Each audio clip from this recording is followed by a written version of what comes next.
প্রথম প্রশ্ন এসেছে, রমজানে মাঝে মাঝে তারাবির নামাজ ছুটে যায়। যদি আমার তারাবির নামাজ ছুটে যায়, এতে কি আমার রোজা আদায় হবে বা রোজার পূর্ণতাতে কোনো সমস্যা হবে কিনা? ভাইরা আমার, রমজান মাসে তারাবির নামাজ না পড়লে আমরা অনেকে মনে করি যে তার রোজাতে বোধহয় অসুবিধা হবে। এটা সম্পূর্ণ ভুল ধারণা। তারাবি একটা ইবাদত, রমজানের রোজাটা আরেকটা ইবাদত।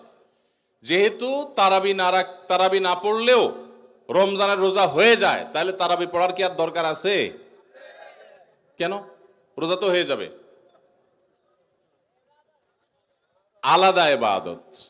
রোজা রাখা একটা ইবাদত, তারাবি পড়াটা আরেকটা ইবাদত। নবী করিম সাল্লাল্লাহু আলাইহি সাল্লাম একই হাদিসে দুটি কথা বলেছেন, মান কামা রমাদানা ঈমানান ওয়া ইহতিসাবান গুফিরা লাহু মা তাকাদ্দামা মিন যামবি। একই হাদিসে বলেছেন, মান সামা রমাদানা ঈমানান ওয়া ইহতিসাবান গুফিরা লাহু মা তাকাদ্দামা মিন যামবি।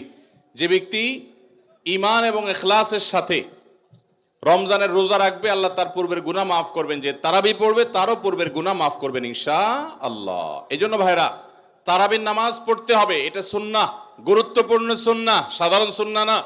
নবী সাল্লাল্লাহু আলাইহি সাল্লাম ছাড়েন নাই, সাহাবীরা ছাড়েন নাই। কোনো ওযর ছাড়া তারাবি ছাড়া যাবে না। জামাত ছুটে গেলে একা একা হইলেও পড়বেন, কিন্তু কোনো কারণে পড়তেই পারলেন না, সফরে আছেন, ট্রাভেলে আছেন, বাসে ছিলেন, ট্রেনে ছিলেন, নাইটে সফর করেছেন, তারাবি পড়তেই পারেন নাই, ইনশাআল্লাহ আপনার রোজা হয়ে যাবে। তাই বলে তারাবিকে অনেকে অবহেলা করেন আজকাল, যেটা তো সুন্নাত, না পড়লেই কি। এই অবহেলাটা আরেকটা দোষের। তাহলে আমাদের মধ্যে দুইটাই সীমা লঙ্ঘন। কেউ মনে করেন তারাবি না পড়লে রোজাই হবে না, এটা হলো বাড়াবাড়ি। আবার অনেকে মনে করে তারাবি না পড়লেই বা কি, এটা হলো ছাড়াছাড়ি। এই বাড়াবাড়ি এবং ছাড়াছাড়ির মধ্যে আমাদের থাকতে হবে। আল্লাহ আমাদের তৌফিক